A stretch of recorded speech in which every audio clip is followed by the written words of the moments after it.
All right, Celtics had a 1-point lead going into the fourth quarter, but scored just 11 points in that final quarter. Philadelphia gets the win here in Game 5. Final score 113-97, so we will have a Game 6 on Thursday night in Philadelphia. Tom Giles, Eddie House, Brian Scalabrine here with you on Celtics Postgame Live. What happened in that fourth quarter, Scott? Yeah, I mean, the NBA in general, and especially in the playoffs, is a league in which you got to figure things out as you go. And right now, the one-on-one at the end in the fourth quarter was not working.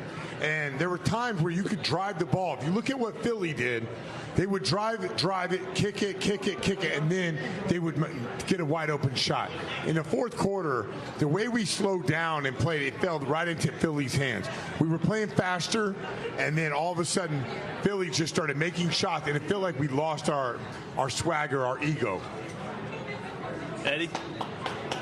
Okay, I'll talk now because I had a lot of things going through my mind right there, and I know I can't say it on air. But so what I can say on air is this: not only did we lose our kind of identity in that fourth quarter, they basically snatched it from us.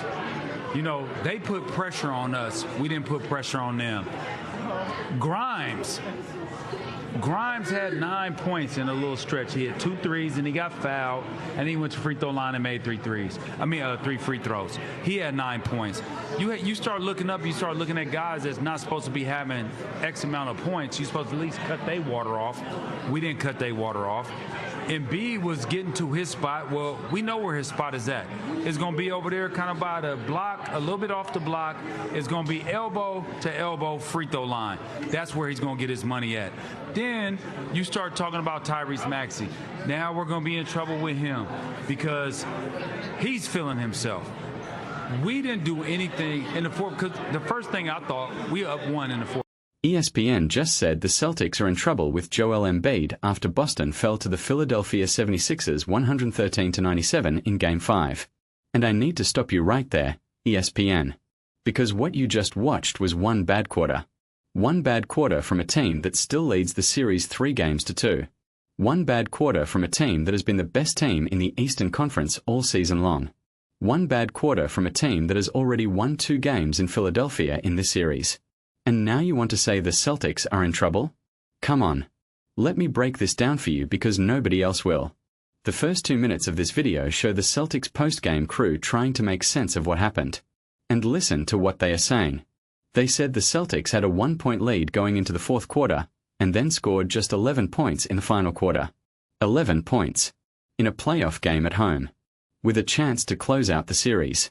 And the analysts are losing their minds. Eddie House said they lost their swagger, their ego. He said the Sixers snatched their identity from them. He said Quentin Grimes had 9 points in a little stretch and they did not cut his water off. He said Embiid was getting to his spot. He said Tyrese Maxey is feeling himself now. And he said the Celtics got demolished in that fourth quarter. And all of that is true. The fourth quarter was a disaster. The Celtics shot 3 for 22 from the field. 3 for 22. Jaylen Brown was 0 for Cy. Jason Tatum was 0 for 2. They had 3 field goals total in the entire quarter. 2 threes from Al Horford and 1 layup from Derek White. That is it. That is embarrassing. That is unacceptable for a team with championship aspirations.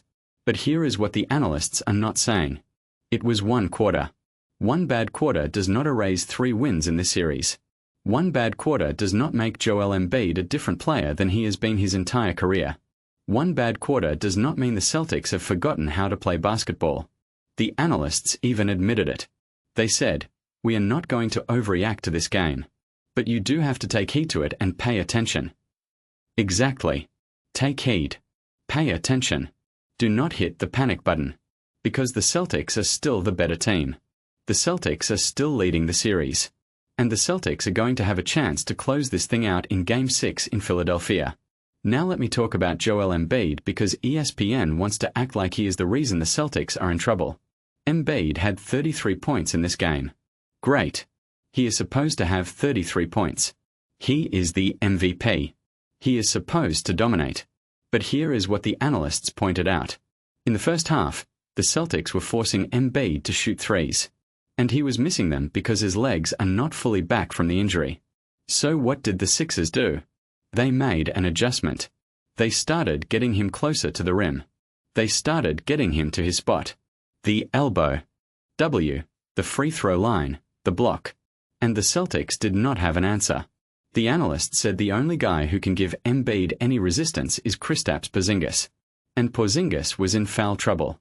So the Celtics had to play Luke Kornet and Al Horford on Embiid. And Embiid ate them alive. That is a problem. That is a matchup issue. But it is not an insurmountable problem. Because the Celtics have beaten Embiid before. They have beaten the Sixers before. They have won 2 games in Philadelphia already in this series. And they can win a third. The analysts also talked about Tyrese Maxey. They said he is feeling himself now. And he should be. Maxey is a great young player. But the Celtics have the defenders to slow him down. They have Derek White. They have Drew Holiday. They have Jaylen Brown. They have the personnel. They just did not execute in the fourth quarter. And that is the key word. Execution. The Celtics did not execute. They played hero ball. They played one-on-one. They stopped moving the ball. They stopped playing with force. And the analysts said it perfectly. They said, we got slower. We were not playing with force. That is a big problem. But it is a fixable problem. It is not a talent problem.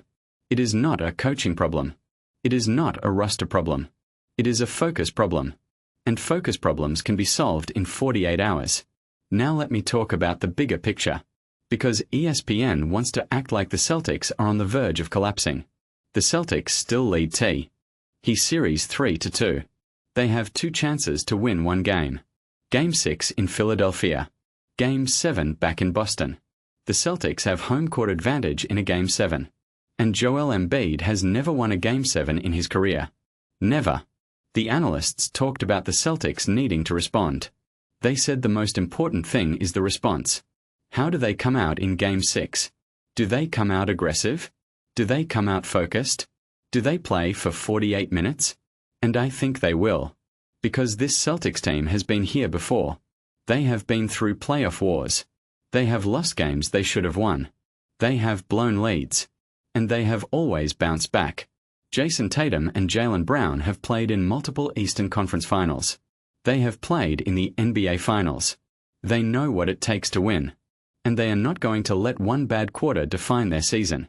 The analysts also pointed out that the team that has made more threes has won every single game in this series. That goes all the way back to the regular season. So in Game 6, the Celtics need to shoot better from 3. They need to space the floor. They need to make Embiid defend in space. They need to run pick and roll and force Embiid to make decisions. And when they do that, they win.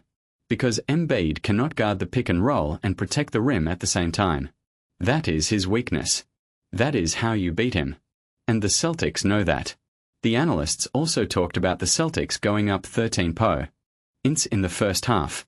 They were up 63-50. And then they gave it back. The question was, is that a lack of concentration? A lack of effort? Taking the foot off the gas? And the answer is all of the above. But again, those are fixable problems.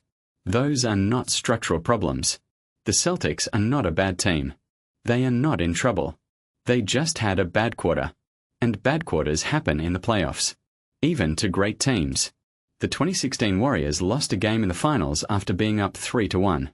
They had bad quarters. The 2020 Lakers had bad quarters. The 2021 Bucks had bad quarters. The 2023 Nuggets had bad quarters. Bad quarters do not mean the series is over. Bad quarters do not mean the Celtics are in trouble. Bad quarters mean the Celtics need to play better in Game 6. That is all. So here is what I want you to take away from this video. ESPN loves drama. ESPN loves hot takes. ESPN loves to say a team is in trouble because it gets clicks and views and reactions. But the reality is much simpler. The Celtics are still the better team. The Celtics are still leading the series. The Celtics are still going to win this series. Probably in 6 games. Maybe in 7. But they are going to win. Because Joel Embiid has never won a Game 7. Because Tyrese Maxey cannot carry the Sixers for 48 minutes. Because the Celtics have more talent, more depth, more experience, and more heart. And because one bad quarter does not make a season. So do not overreact. Do not hit the panic button. Do not listen to the ESPN analysts who are trying to scare you. The Celtics are fine. They are not in trouble. They are going to close this out in Philadelphia. And then they are going to move on to the second round and remind everyone why they were the favorites to win the East in the first place. Subscribe to the channel if you want real playoff analysis. Not the overreactions. Not the doom and gloom. Not the hot takes after every single game. Just the truth about who is really in control of this series. And comment below. Are the Celtics in trouble, or is ESPN overreacting to one bad quarter? I read every single comment.